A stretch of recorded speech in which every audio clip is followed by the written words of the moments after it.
കാസർഗോഡ് മയക്കുമരുന്നുമായി പിടിയിലായ കോൺഗ്രസ് പ്രവർത്തകർ മയക്കുമരുന്ന് മൊത്ത വ്യാപാരികൾ. ബംഗളൂരുവിൽ നിന്ന് MDMA എറണാകുളത്തെത്തിച്ച കേരളം മുഴുവൻ വിതരണം ചെയ്യുന്നു.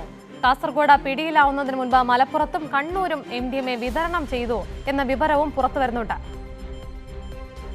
കാസർഗോഡ് കാലിക്കടവിൽ MDMAയുമായി പിടിയിലായ കോൺഗ്രസ് പ്രവർത്തകർ വിവിധ ജില്ലകളിൽ മയക്കുമരുന്ന് വിൽപ്പന നടത്തുന്ന മൊത്തക്കച്ചവടക്കാരാണെന്നാണ് അന്വേഷണത്തിൽ തെളിയുന്നത്. ബംഗളൂരുവിൽ നിന്ന് ഒരു വനിത വഴിയാണ് എറണാകുളത്തേക്ക് MDMA എത്തിക്കുന്നത്. ഇത് അറസ്റ്റിലായ 4 പ്രതികൾ വാങ്ങി കേരളത്തിലെ വിവിധ ജില്ലകളിൽ എത്തിച്ച് വിൽപ്പന നടത്തുന്നതാണ് രീതി. 100 ഗ്രാമിന് മുകളിലുള്ള മൊത്തക്കച്ചവടം മാത്രമാണ് സംഘം നടത്തുന്നത്.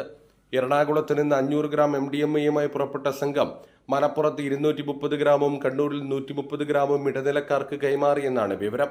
140 ഗ്രാം കാലിക്കടവിൽ വിൽപ്പന നടത്താൻ ശ്രമിക്കുമ്പോഴാണ് പ്രതികൾ പോലീസിന്റെ വലയിലായത്.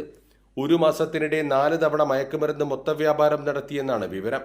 പിടിയിലായ പെരുമ്പാവൂർ സ്വദേശികളായ KH Muhammad Hussain, PA Abdul Salam, PA Abbas എന്നിവർ നേരിട്ടാണ് മയക്കുമരുന്ന് എത്തിക്കുന്നത്.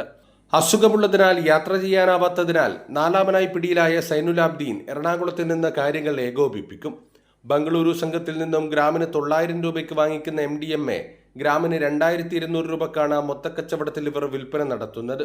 ഇടനിലക്കാരും ചെറുകിട കച്ചവടക്കാരും വാങ്ങി ഇത് ഗ്രാമിന് 3000 രൂപ മുതൽ 3500 രൂപ വരെ വിലയിൽ ആവശ്യക്കാർക്ക് എത്തിക്കുന്നു. 100 ഗ്രാം മുതൽ 1 കിലോ വരെ എത്ര അളവിലും ആവശ്യപ്പെടുന്ന സ്ഥലത്ത് സംഘം മയക്കുമരുന്ന് എത്തിക്കും. സ്ഥലത്തെത്തിയാൽ സംഘത്തിലൊരാൾ പണം എണ്ണിത്തിട്ടപ്പെടുത്തി ഉറപ്പുവരുത്തിയ ശേഷം മാത്രമേ MDMA കൈമാറൂ. കോൺഗ്രസുകാരായ പ്രതികൾ തങ്ങളുടെ രാഷ്ട്രീയ ബന്ധവും മയക്കുമരുന്ന് വിൽപ്പനയ്ക്കായി ഉപയോഗപ്പെടുത്തിയിട്ടുണ്ടെന്നാണ് വിവരം. മയക്കുമരുന്ന് ലഭിക്കുന്ന ഉറവിടം, എത്ര കാലമായി സംഘം മയക്കുമരുന്ന് വിൽപ്പന നടത്തുന്നു, വിൽപ്പന ശൃംഖല എവിടെ വരെയാണ്, സംഘത്തിൽ കൂടുതൽ പേർ ഉൾപ്പെട്ടിട്ടുണ്ടോ തുടങ്ങിയ കാര്യങ്ങളിൽ വ്യക്തത വരണമെങ്കിൽ പ്രതികളെ കസ്റ്റഡിയിൽ വാങ്ങി ആഴത്തിലുള്ള അന്വേഷണം നടത്തേണ്ടതുണ്ട്. മുഖ്യമന്ത്രി VD സതീശൻ ഉൾപ്പെടെയുള്ളവരുമായി പ്രതികൾ അടുത്തിടപഴകുന്ന ദൃശ്യങ്ങൾ കഴിഞ്ഞ ദിവസം പുറത്തു വന്നിരുന്നു. ഉന്നത രാഷ്ട്രീയ ബന്ധമുള്ള പ്രതികൾ ഉൾപ്പെട്ട കേസിൽ സമഗ്രമായ അന്വേഷണം നടക്കുമോ എന്നാണ് ഇനി കണ്ടറിയേണ്ടത്. സിജു കണ്ണൻ, കൈരളി ന്യൂസ്, കാസർഗോഡ്.